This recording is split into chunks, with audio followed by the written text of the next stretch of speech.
of a constitution.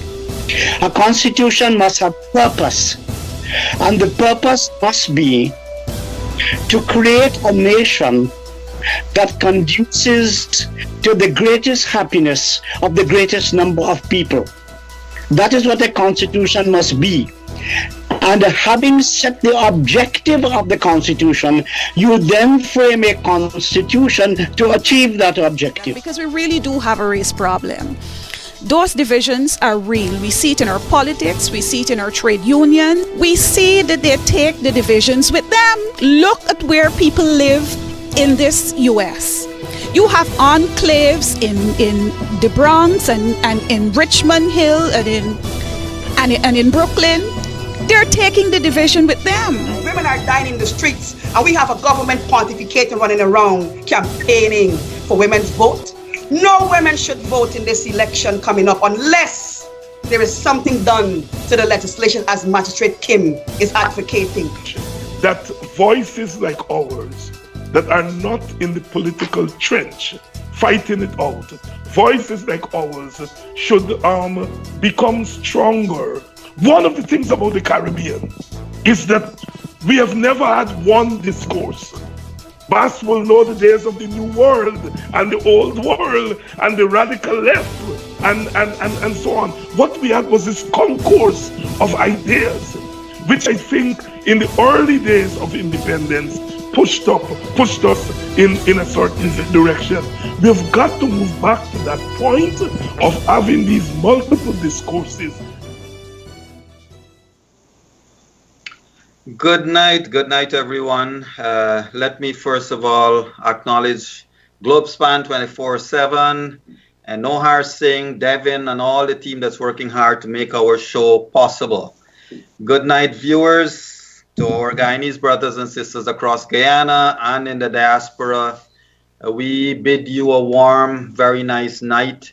And tonight we have a special show that's putting together some real brains and some real muscles. Ladies and gentlemen, in the 1960s, if we can take a moment to reflect a little bit, in the 1960s, from the bowels of the PPP came the PNC. Not many people remember these things. In the late 1960s and 1970s, the PPP captured people's imagination with its call for democratic rule and a charismatic singular leadership. But dictatorial politics prevailed. In the 1970s and 1980s, Rodney captured the imagination of people, but dictatorial politics prevailed. 1990s, PPP won power, gave up the battling call of letting the small man be the real man, and dictatorial politics prevailed. 2005, from the bowels of the PPP, we had the AFC, which also saw Trotman from the PNC coming over. And in 2015, the AFC and WPA joined with the PNC, and there was this grand coalition to form a new government. In 2018, many people have posited the view that the AFC and WPA have become the PNC. Again, these are a collection of views from people across the country. And again, in 2019, from the bowels of the PPP, we have Ralph Ramkaran and his team creating and forming ANOG or whatever they call it. Weird politics. But today, the fact remains we still have the behemoths, the PPP and PNC. And the general public believes that the PPP is run by the iron fist of Bara Jagdeo, and they also believe that Joe Harman is the strong man of the PNC. Whether that is giving more power to these two, I don't know, but that is the perception of people out there. But viewers, we have to ask ourselves the question, how far has Guyana come? Where are we heading? Many believe government has successfully killed mainstream agriculture behind the lure of oil money while stupidly giving away everything in poorly constructed oil contracts. From the days of the PPP, when the first contracts were entered into, we had a bad deal. Now the new contracts are entered into, we have a rotten deal. Across this country, there is change. But is it the change that heralds a higher standard of living for us? Is it the change we want? Then, again, from 2018, there was a no confidence motion. And since then, Mental, legal, and political gymnastics have been on full display, and the Constitution has become a football in the field of Guyanese politics. Tonight, we want to look at what is happening in Guyana through the eyes of people and through the eyes of our two panelists we have here. My comments, as I said at the inception, reflects a collection of comments coming from various sections of the population. Many have wondered at the skewed moral compass of those who pre-2015 pontificated good governance and are now making an excuse for the status quo. And it seems like it's true that while they and their families undoubtedly enjoy good life, the rest of Guyanese have to wait for a handout or maybe awaiting those bags and buses. And of course, soon to come, the political rallies. Recently also, there was a poll that shows most Guyanese wants elections ASAP. And maybe that can be one of the tests we can do tonight. Do you support early elections? Tonight, ladies and gentlemen, we have two gentlemen here who I would say are some more mature thinkers, and I do not mean old. These two gentlemen have been pragmatic and they have been willing to call a spade a spade. Let me introduce Mr. Don Singh, who is an activist. Those of you who have been in the streets of Georgetown protesting against those parking meters and against the state of the city of Georgetown, you would have seen Don out there, very pragmatic and very loud voice. He speaks out. And Don is an activist, and also now Don is part of a movement that is having a weekly protest against what they see as the unconstitutionality of the current government. We also have a very good friend of mine, Mr. Leonard Craig, Leno as we call him. He is the Deputy General Secretary of the AFC. And Leno too, even though he wears a political cap at this stage in his life, he also has a distinction of being one of those people who is pragmatic and will call it as he sees it. So Don, Leno, welcome to the panel tonight, and it's wonderful to have you two gentlemen, and let's go right into it. Thanks for having us. Leno, let's start with you. I would want to ask you let's go back to the night of Friday, December 21st, 2018. Tell us your personal thinking at the time the no confidence motion was passed.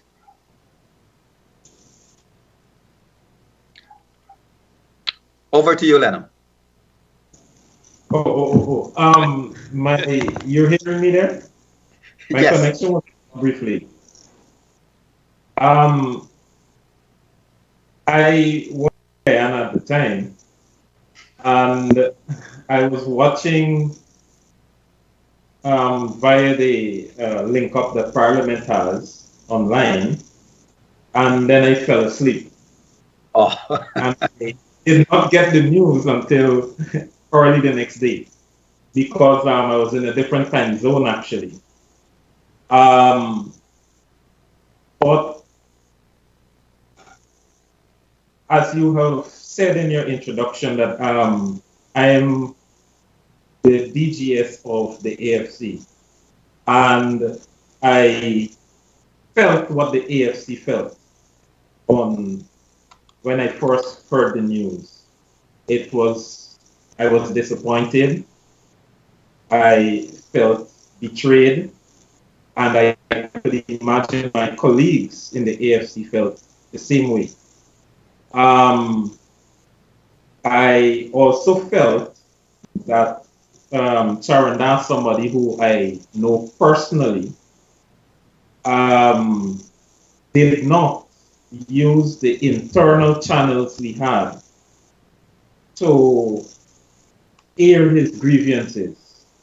So whatever his grievances were, I thought as a person within a system, you utilize the channels of the system, and within the channels that are provided, unless you exhaust that, I think his position to vote the way he did does not speak to trust and does not speak to maturity and those kinds of things. Those were my sentiments, and I still hold that view today. And I think a channel, once provided, should be exhausted. For example, if I have a dispute with my neighbor, I first seek to talk with my neighbor to see if we can resolve it. If that doesn't happen, then I go to the police station and then I escalate to the court system and then I go through like that. And I think it's a bit extreme to just, ignore the friendship and all of that you have with your colleagues. And but Leno, I think it's fair to us. But Leno, before we go to Don with the same question, the truth is also, or there's another side to that democracy allows us to disagree with our camp. The Constitution allows that, and it demands freedom to do as your point is that he should have exhausted all the lines of discussion within the party. But let's go to Don. But I just wanted to make that point that it's within his right. What we saw on that night is the lowest common denominator, if you want to use that term. It's the lowest common denominator with respect to politics. We cry every day to raise our politics to the level of discussion and communication and so on. And we want to exhaust that at home. And if we are going to say it is the man's right, the courts have established that and we accept that. However, we do not want to bring all politics in Guyana to a betrayal and all of that. When 5 minutes before the vote, you say to your colleagues, guys, I am with you, and if my mind has changed, I will let you know. But Leno, I could equally ask you the same question from the other side. If it was the PNC, if it was the PPP in power, and one of the PPP members crossed the floor, would your current position still be a position? But don't worry with that answers yet. Let's go to Don. Don, your thoughts at 21st December 2018 and thereafter. Well, when the motion was put forward, I think was in November. There was a lot of names bandied around of who would be the defector. We just laymen. This is not any party. Just people talking in bars. We knew that there would be a defector. Everybody knew there would be a defector or two. And actually, 3 weeks before the no confidence vote or motion, the name Charandas Prasad was mooted as the most likely candidate. So everybody says, oh, yeah, Charandas can go. So it's like 17 to 20 days before the night of the 21st. Everybody kind of knew that it was Charandas. But so how the AFC and the PNC did not know that, well, that's a matter for their internal thing. Going forward to the night, I was a bit surprised that it actually, because Guyana, you hear so many rumors and this and that. So when he actually said yes, I'm like, okay, all right, this is interesting. Then the whole furor. But then I was so enthused that after that, the Prime Minister, Mr. Nagamutu, then said, we accept this decision. Let's move forward. We're a democracy. I'm like, okay, this is good. Because I'm also part of a movement called RISE, Reform, Inspire, Sustain, Educate, a constitutional reform movement. And we've been fighting against this system. Yes, it does, Leonard. You've been in China too long, buddy.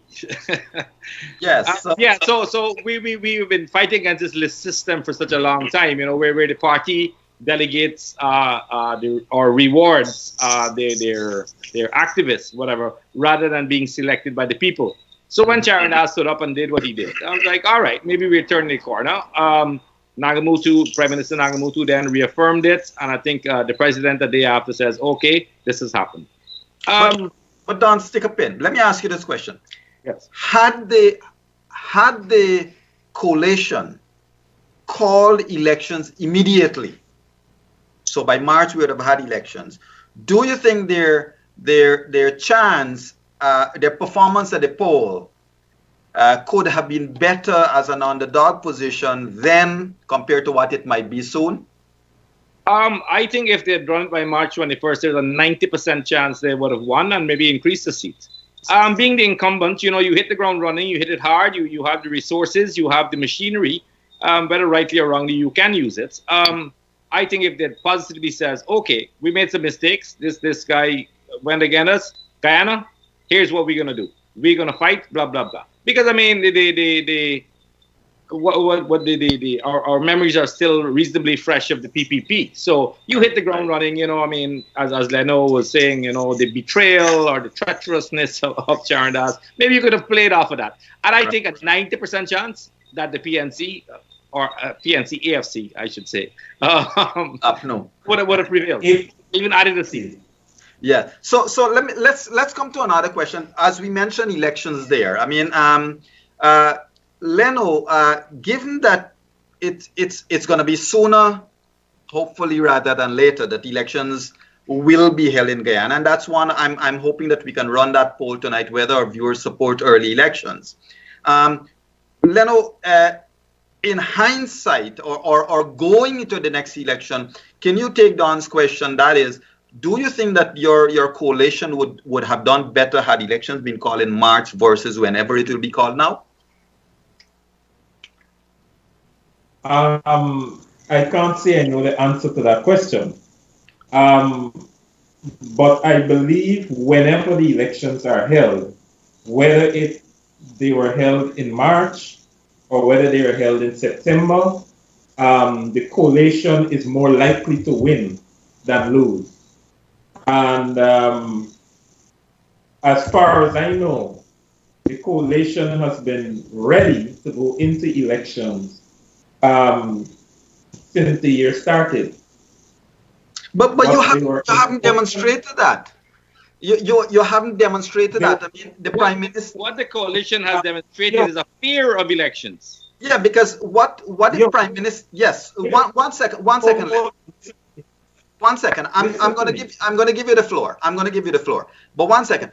Don rightly pointed out that the Prime Minister went on air and said they're going to go with it, and that's it. The president, I believe, said he's going to go with it.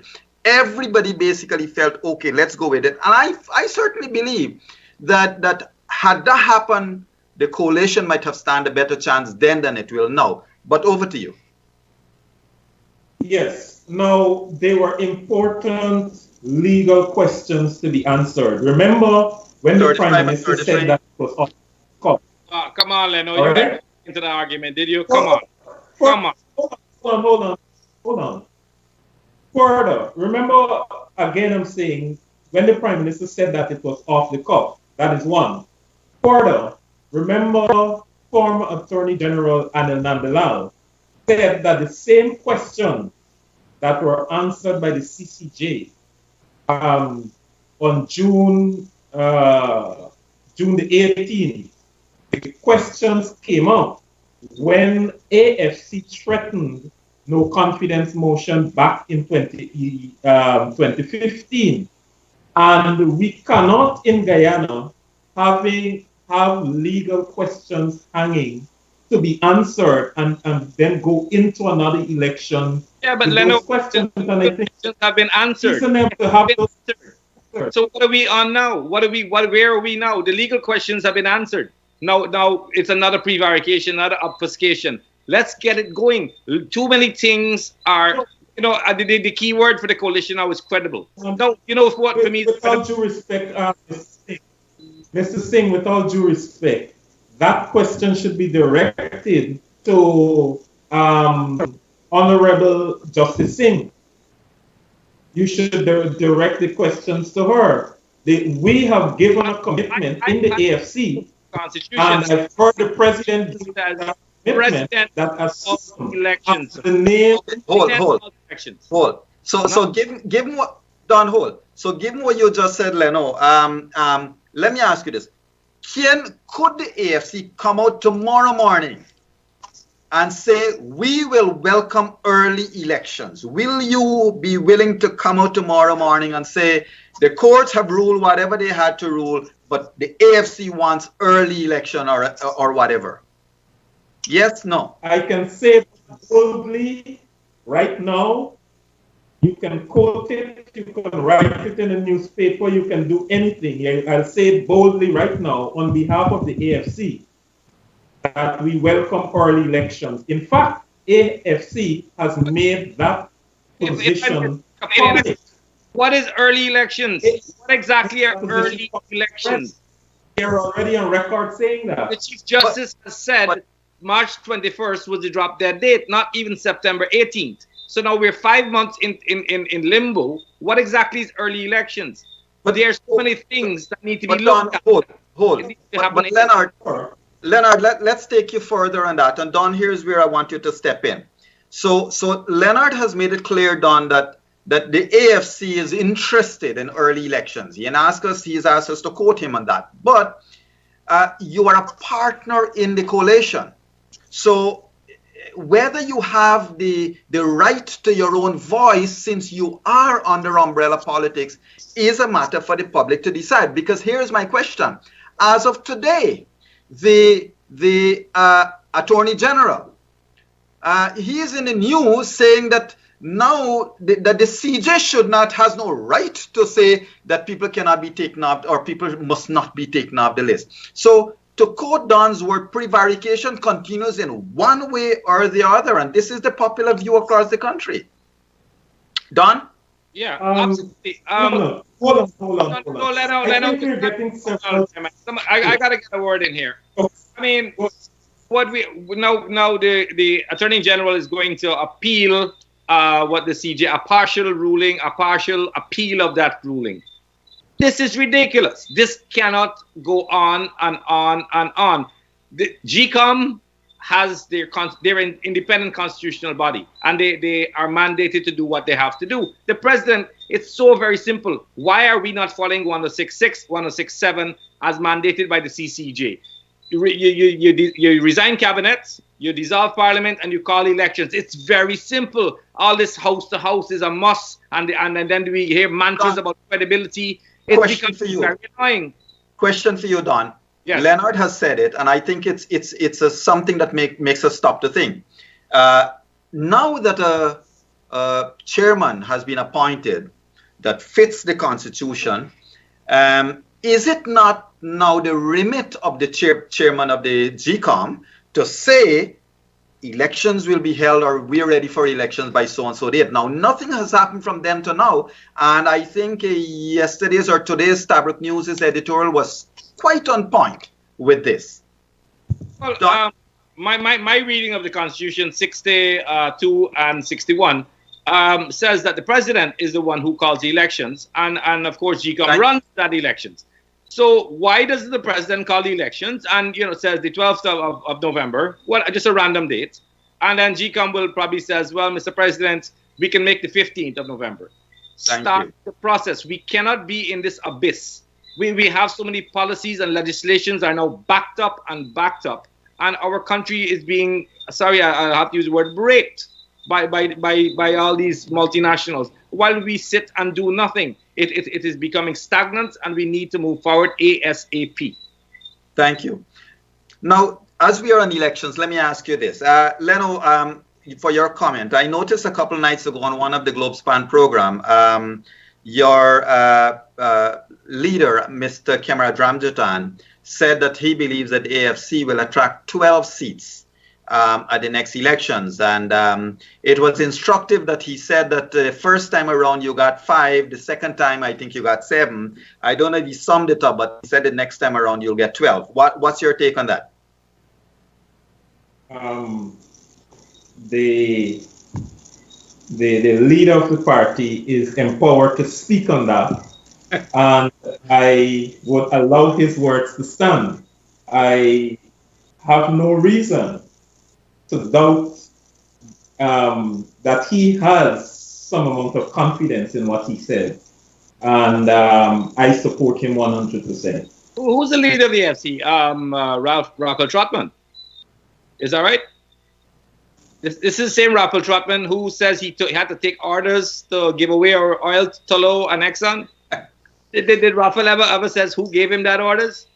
Oh, come on, man, Leno, come on. I am not sure you're correct about who is the leader of the party. The leader of the party is Comrade Ramjitan, and also I'm not sure that your last comment is worthy of a response. Well, give it a shot, bro.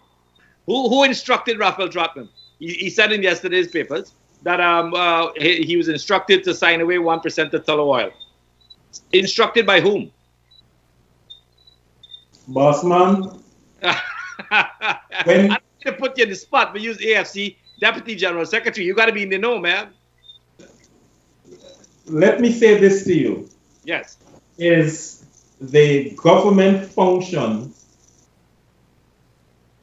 in administration, and I am not a member. What I can say to you is that the AFC have some principles with respect to the use of our natural resources. And AFC is committed to being the guardian of our natural resources so that it is distributed in such a way that all Guyanese are able to benefit, and there are a lot of downstream businesses that benefit, especially those who are in agriculture and agro-processing.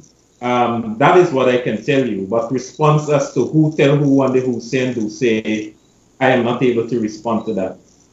But Leno, the fact remains that your answer, and Don's question put it rightly too. No more is there the separation between party and state. And this was one of the biggest complaints everybody had against the PPP. That's right. Right? But you guys are also showing, would the AFC stand up tomorrow and said that 1% nonsense must come back to the table? Right. Look, I believe, and I say so from a personal belief. Your opinion. But I am saying to you, no, we're asking. I am not in. I never sat in a meeting. We're asking if the AFC do this. I mean, given the fact that Rafael hid $18 million, the paltry $18 million bonus, and then comes and tells the public that, we had to hide it because Venezuela would have known that we had $18 million US, a whole country like Guyana would have had $18 million US to go to court to fight against Venezuela. It's ludicrous. But Don, stick a pin. Let's put some things on the table here. Look, I believe that, correct me if I'm wrong, I believe under the PPP, some of these contracts were signed.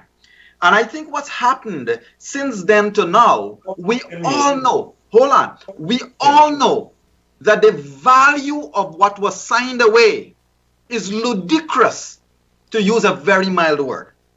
However, you have been in government since 2015. Why are you not using your constitutional authority to call these contracts in? Not a drop of oil until we get these contracts sorted out. My question to you, Leno, on this difference, the separation between party and state, is that would the AFC, would the PNC, would the WPA be ready to speak out if they believe that as a collective, the cabinet, the politicians of your party, the state members of your party are making rotten decisions for the country? Because, buddy, you are the ones taking it to the polls. You want me to answer it for the AFC? They wouldn't. Because you know what? They said, well, we got to hold a collective front, because if we don't, the PPP can get back in power, and this devil that we have now is worse than that devil. That is the situation we're in. But go ahead, Leno. Don't let me answer for you. I will not respond to that question. That's okay. That's okay. Don, let's move on. So here is what. I mean, Don, I think one of the things that we can safely agree, I don't know if Leno would see it this way. The positions we hold now, many of us public commentators, we held it pre-2015. A lot of people forget these things. Absolutely. A lot of people forget that we were out there battling. We took our licks then, we are taking it now. Oh, yeah. So it's not that we are against you or against this government. We are doing no more than we did in the past, and we'll continue to be very, very fair to all sides. But I heard what you said just now, but despite what you said, I want to put this to both you gentlemen, that this country has come a long way. I'm not saying everything is perfect. I am not saying we are living in cloud nine or which other cloud, but the country Guyana has come a long way with respect to transparency, administration, and good governance. Leno, you can't quote transparency at all. I would want to disagree with you there. I don't know what Don would have to say about that, but if I were to compare pre-2015 issues of transparency to now, drug bond, contracts, Durban Park, airport, Durban Park, you name it. Oh, come on. Well, you see, and the other thing is, the thing is, Leno, we asked the AFC to be the watchdogs, and you guys just let us down. I don't know how you're ever going to ask us for your vote again. The AFC was supposed to be the buffer. Sure, it's a coalition, but you guys, 2005, 2009, all the way to 2011, was the third force, the party that we are good. Somebody looking out for our back. Then along comes 2015, and you vanish. Emails pop up with y'all fighting for party power and who can get position and all kinds of nonsense. I can show you the emails. I have them. I mean, where are we going? Where are we going as a nation, man? I mean, you said, oh, everything has changed. This, that, and the other. Don, let's go. Quite prominent. Let's go to the economy. Let's switch hats and go to the economy. Leonard mentioned something that let's assess what's happening out there. Certainly, the AFC and the APNU, the coalition, believes that the country has come a far way. To quote Leonard's far way. Very far. Thank you. So to quote you, we have come a very far way in terms of economy. I believe that for the past X amount of years, we have always been hovering about just above 4% economic growth. I, for one, as a financial analyst myself, I sometimes question these figures because you have to be very pragmatic about the figures. But I'm going to leave it to you, Leonard, to you first. The performance of the economy. The finance minister has said it's a 4.1% growth. Has also exalted, I believe, wrongly so, but that's just my view. Has exalted in the increase in domestic loans. But how in your mind the economy is performing, and what do you see here on?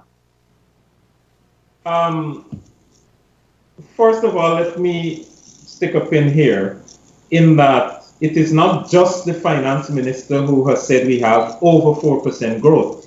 All the international financial institutions have also confirmed that. So this is not, as the Trinidadians say, a Mako dance.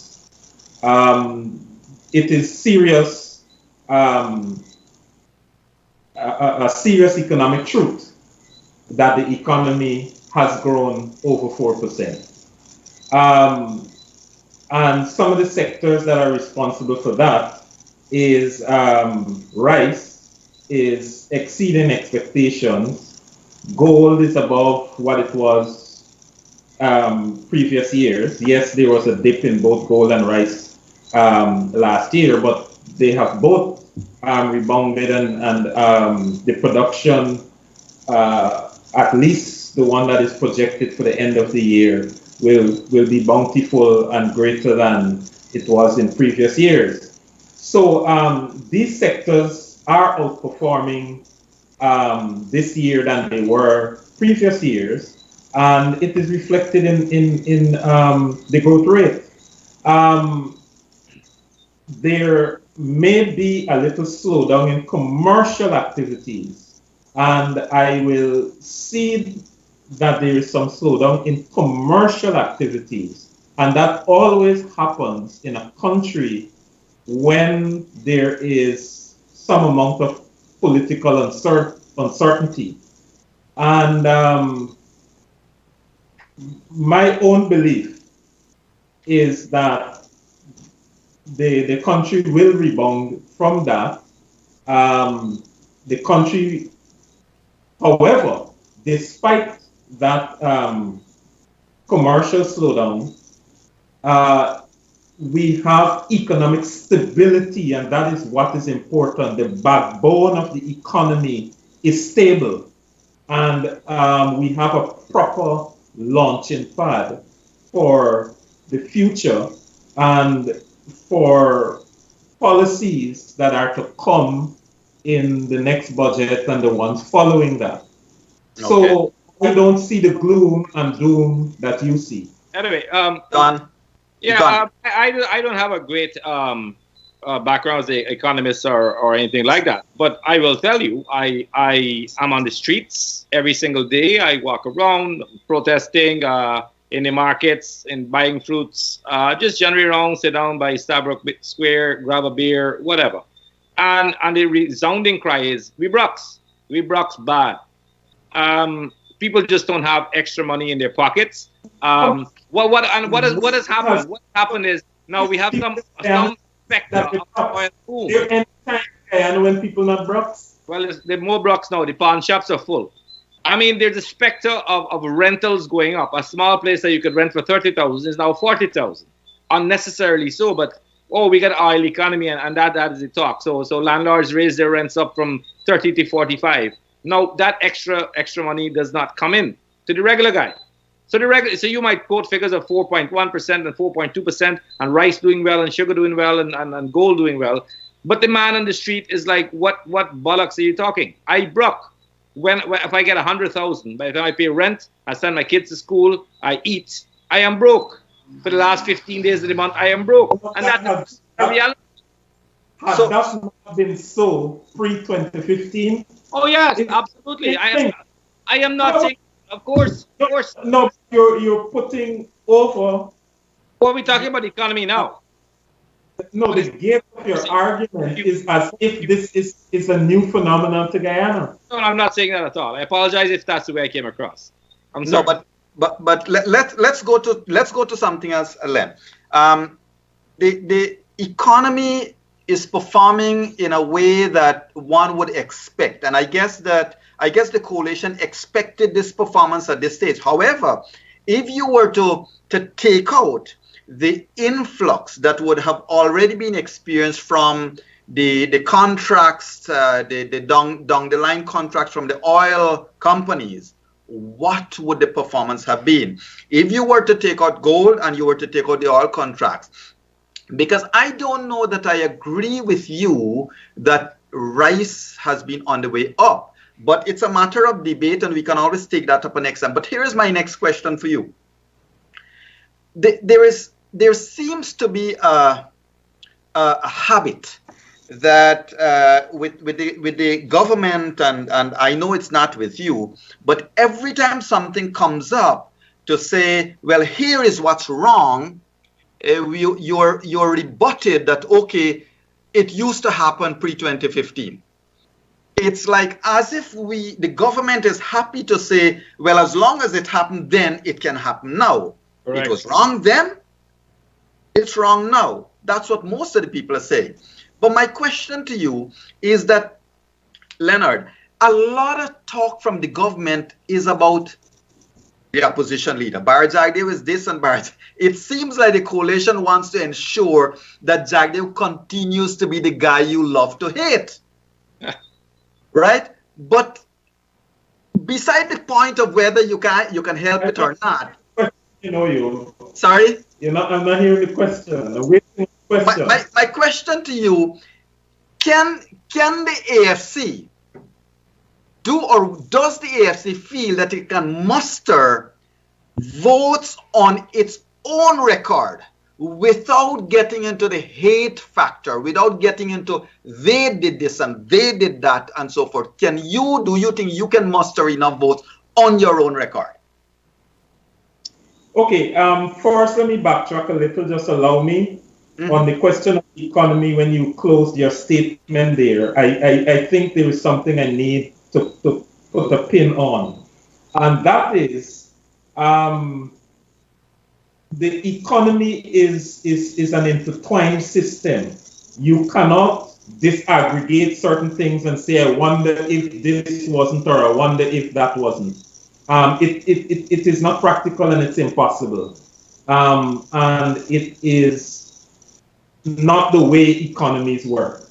All right? The same thing that pedaled your economy last year might not be the same thing. It's an intertwined system. Having said that, but Leonard, that's why you have to disaggregate, because the factors change. Go on. Now, the AFC has always, to this day, campaigned and stood on its record in and out of government. And we believe in government that our record in government speaks loudly. Though we are the smaller partner in the government, we have made our contribution to the administration of the country, the administration of the economy, and our contributions are there, and they stand as a testimony of the quality of our administration. This is a stance here. Let's look at each of the ministries, and you look at the quality of our contributions as cabinet. AFC can more than stand on its record. And much of the talk about AFC being dead or what the case might be, those are nice sounding notes, but they are not reflective of the reality. That AFC local government elections, buddy. What happened at local government? Reckoned with. Well, what happened at local government? Was that reflective? I think you got 1.2% of the something. I think what you were saying, there is a fundamental misunderstanding of both politics, local elections, and national elections. A fundamental misunderstanding. I think you have a misunderstanding why the PNC cut y'all loose for the LGC. I think you should understand that. Anyway, but let's again, I'm not sure I should respond to that, because that is reality in the ground. We face reality. That's cheap, yeah. You politicians are in your ivory towers. Let's take a time out. Let's take a time out. So Leonard, you pointed out some.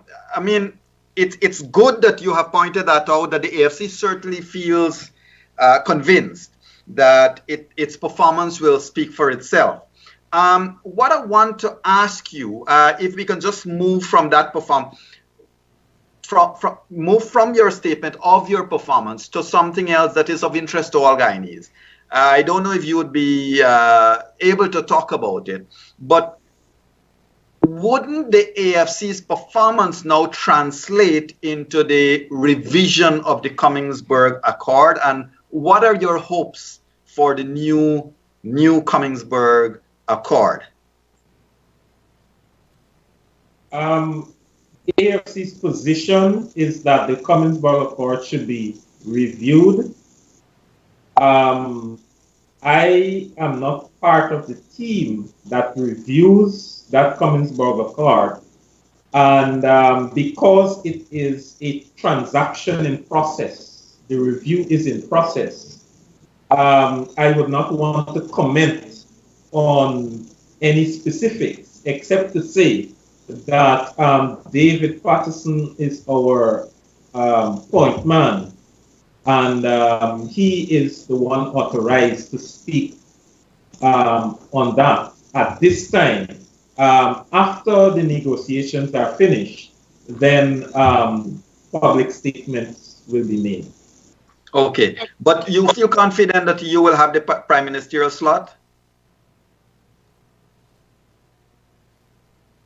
There is no reason for me not to be confident. Okay. Don, what do you think about going and taking up the prime ministerial slot? I think they'll be sadly disappointed. I mean, the AFC, I mean, you says we've been so good in governance. It's an AFC minister that gave away our patrimony, Minister Trotman.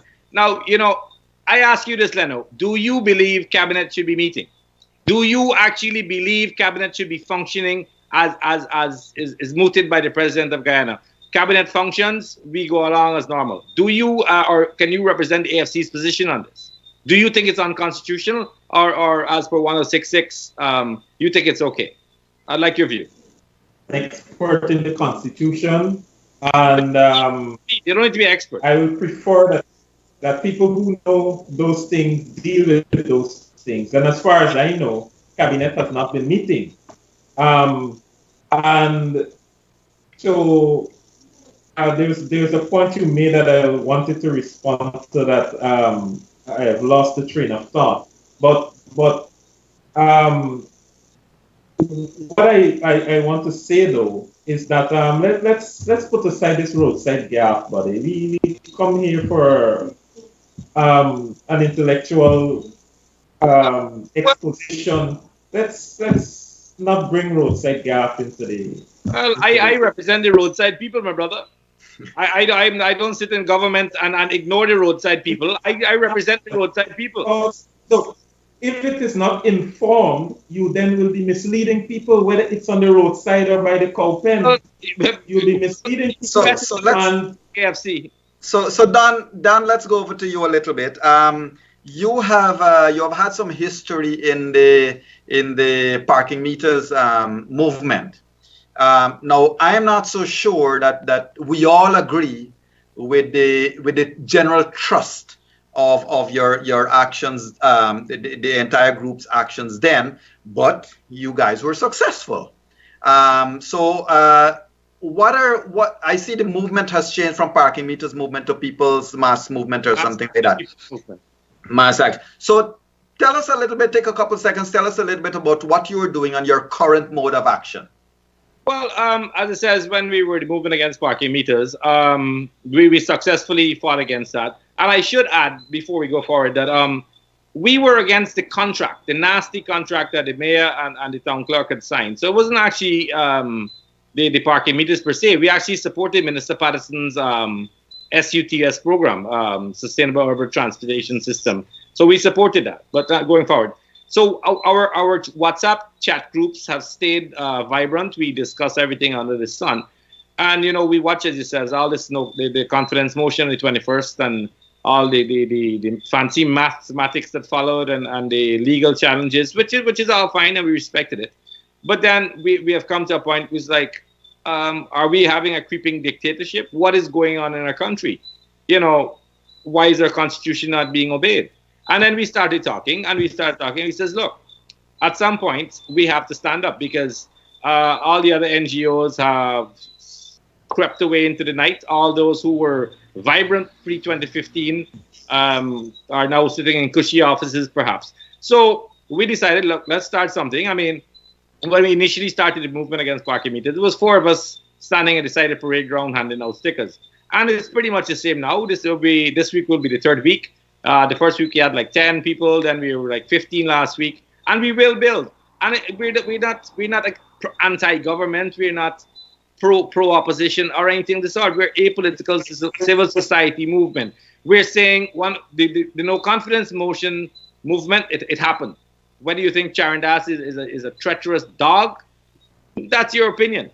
But it's gone through all the judicial processes, and here we are, and we're saying to the president, obey 1066 and 1067 because those are what happened. I think Leonard has a question for you. Let us be reasonable. How will the president dissolve parliament and just pull a date out of the air? Come on, man. Limit. The system function on time limit. Constitution tells a partial GCOM chair was named and all those kinds of things. And there is a precedent that we have followed throughout the life of Guyana ever since you don't get to ignore the Constitution when you feel like, and this is the part you like and this you don't like. GCOM states the date, and then the president acts based on faith. That's the policy. Case in point. Hold. Time out. Case in point. Hold.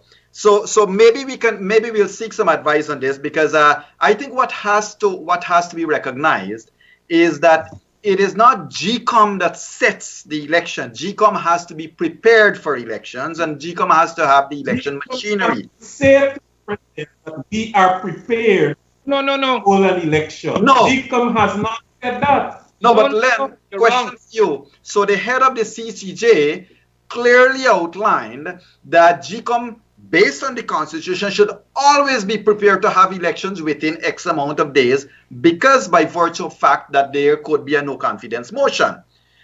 So that it is the president that has the remit to set a date for elections, but GCOM has to get ready or should be ready at all times to run an election. Yes, that is desirable and that is ideal. That's the law. That's the law. That's the Constitution. Hold on. It's not a whim. That is desirable and that is ideal. However, Guyana is a young democracy, and some of these things will have to develop with experience. We have never had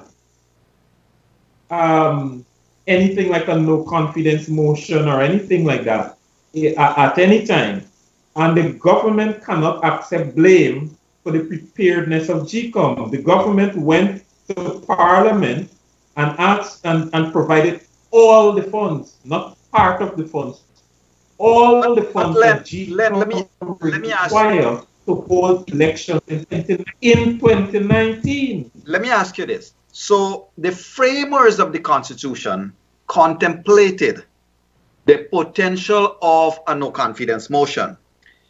In that contemplation, the framers of the Constitution also say, okay, if that were to be the case, here are the other articles that would say, okay, within certain dates, elections must be held.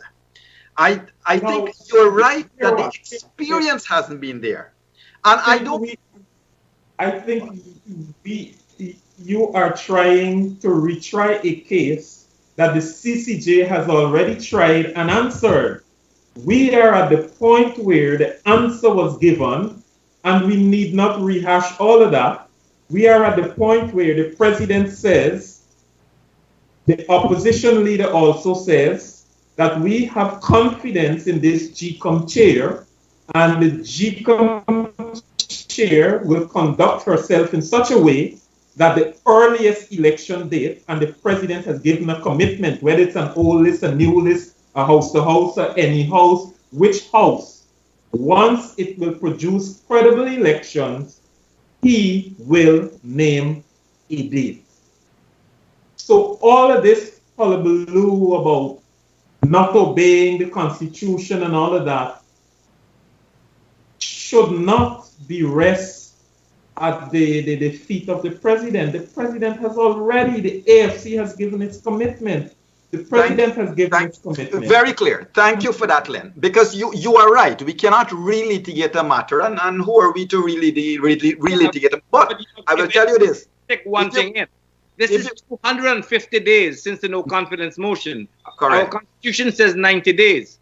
Head should roll a GCOM because they're clearly breaking the law. If they can't hold election in 90 days, it's 250 days now. Correct. But remember, the government cannot run GCOM down. The government has no mandate over GCOM. GCOM is an independent body. That's why the president calls elections. Yeah. But Len, the other thing that I would want, I mean, the reason why we're having this discussion here, you see, this is the discussion that's happening at every bottom house. Right. This is the discussion. So while we cannot relitigate a matter, but it is being relitigated every day in every home, and it is something that should concern you and all the political parties going to elections, because it is what people are talking about. Okay. That is true. People are talking about it in the bottom houses. And that's a different forum from a forum such as this. And a forum such as this elevate the conversation in such a way that it provides accurate information for the people out there. And when we try to add spins and twists to this kind of discussion, it confuses people more than anything else.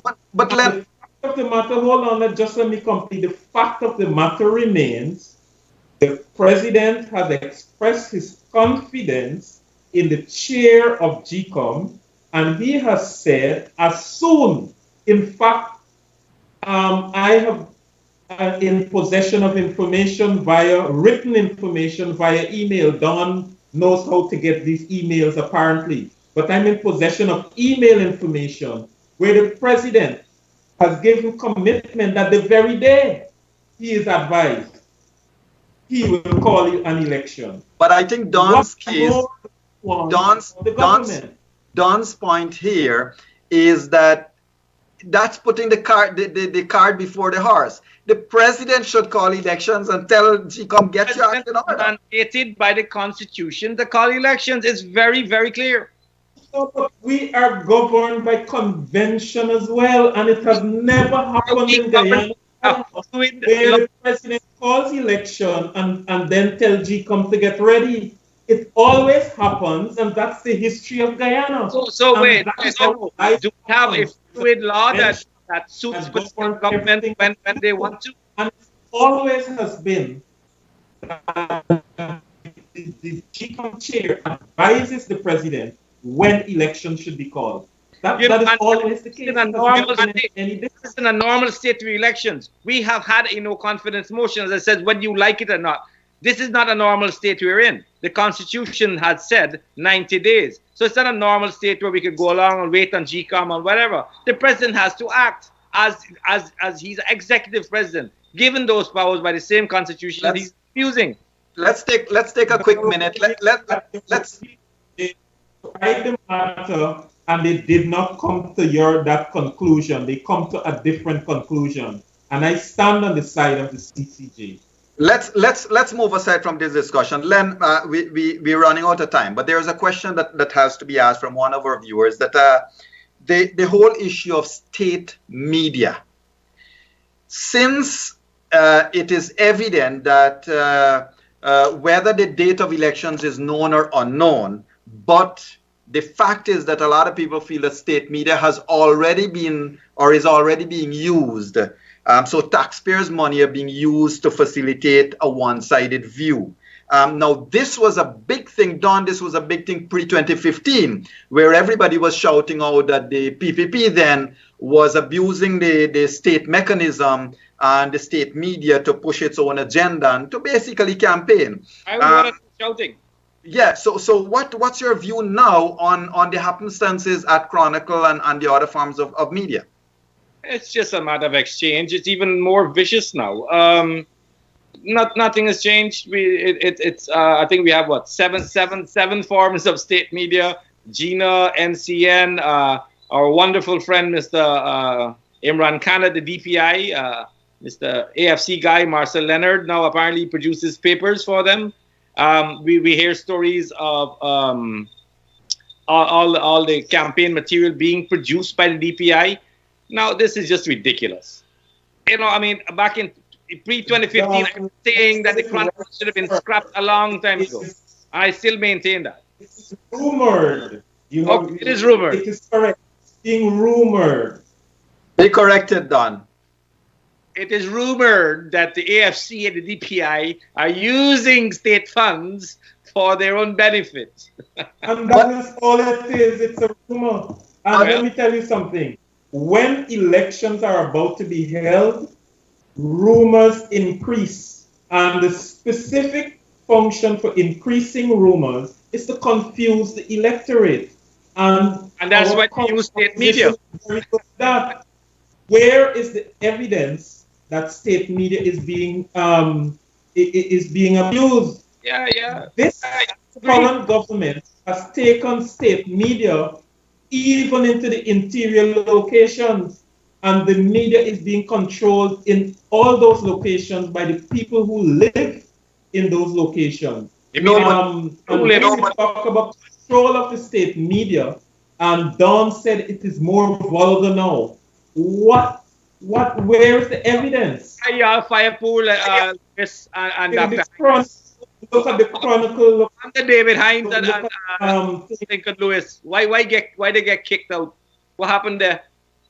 They dared speak. As far as I know, and the editor himself has said that it was his discretion. He used his discretion. It was confirmed by the board. I am not in a position to. So Leonard, let me ask you this. So by saying what you are, which is, I mean, it's a good point you're making. But do you stand by the current modus operandi of the Guyana Chronicle? Look, as far as I know, it is expected in any jurisdiction anywhere in the world that when a government is in power, it gets greater coverage from state media. And if that is the modus operandi of the Chronicle, I cannot fault the Chronicle and I cannot cost them for that. So why you fault pre-2015? However, I will hasten to say that the opposition of today gets far more coverage than the opposition pre-2015. Further, you will never ever find a minister traveling in a car, hearing a calypso on the radio that is critical of the government of the day, turn around his car, go into the compound of the state media and order people to shut it off and ban it. Thank you. Len, that is just vulgar. I agree with you, Len. I agree with you. That was then, and what you have now might be up for comparison.